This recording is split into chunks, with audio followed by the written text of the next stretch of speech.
मधुबनी में सिपाही से 7 दिन पूर्व हुई बंदूक चोरी मामले में अब तक नहीं मिला सुराग।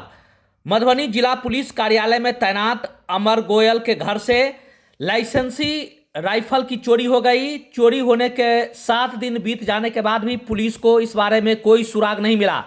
लोग भी अब सकते में है कि जब पुलिस के घर भी सुरक्षित नहीं तो आम लोगों का घर कैसे रहेगा। इस राइफल की खोज के लिए खोजी कुत्ता को भी लाया गया, मगर यह खोजी कुत्ता भी राइफल खोजने में कामयाब नहीं हो सका।